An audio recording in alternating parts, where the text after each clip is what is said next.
전략 포인트 짚어보는 시간입니다. 선물시장부터 살펴보겠습니다. 자, 선물지수 지금 258선 정도에서 움직임이 나타나고 있고요.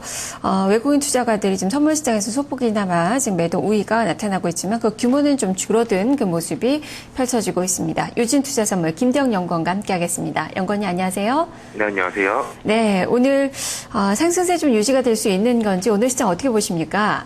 네, 일단 포르투갈 대형은행의 상환 실패에 이어서 이스라엘 가자지구 공습으로 중동의 지정학적 위협까지 동반됨에 따라서 오늘 지수 선물의 추가 상승 여력은 크지 않은 상태입니다. 또한 두 가지의 정책 요인과 수급 요인 등도 지수의 추가 상승 여력을 또는 반등 여력을 낮추는 것으로 평가되고 있는데요.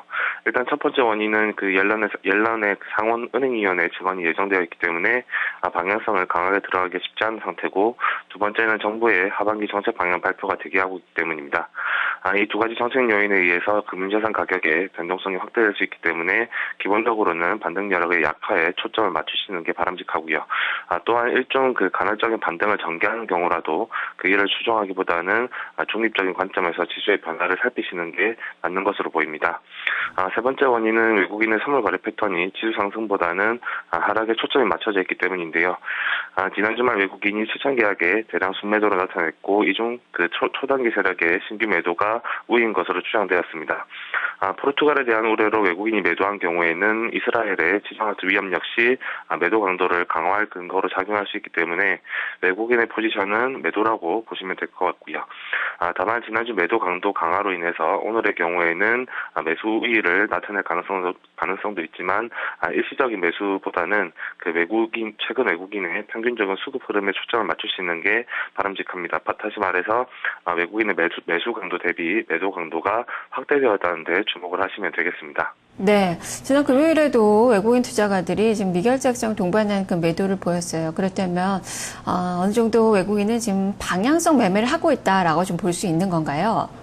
네, 일단 외국인 같은 경우는 최근에 삼성전자 이슈하고 그리고 포르투갈의 재정위기 이슈에 좀 민감하게 반응한 것으로 보이는데요.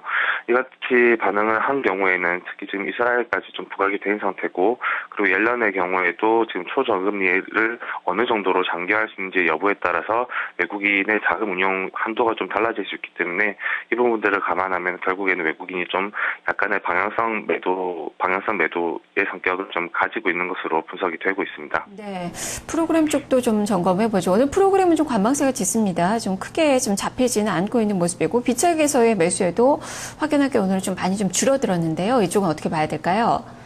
네, 외국인의 프로그램 거래 역시 좀 제한적인 매수 우위를 지난주까지 이어갔는데요. 일단은 글로벌 캐리 정세가 좀 지속됨에 따라서 아시아 이머징에 대한 주식 매수세가 지속적으로 유입되고 있기 때문에 비차익 거래를 중심으로 외국인의 유가증권 순매수가 좀 지속된 것으로 보이고, 오늘도 어느 정도의 매수 우위를 나타낼 가능성은 있습니다. 다만 이 같은 외국인의 비차익 매수는 지수 상승에 대한 베팅보다는 아시아 쿼터 내에 비중 조정세 물량의 가능성이 높고요. 앞서 말씀드린 미국 통화 정책과 중동 지역의 지정학적 위협 등이 이어짐에 따라서 매수 강도가 약화되거나 또는 간헐적인 청산 역시 가능하기 때문에 외국인 비차익 거래 역시 좀 보수적으로 접근하시는 게 맞는 것으로 보입니다.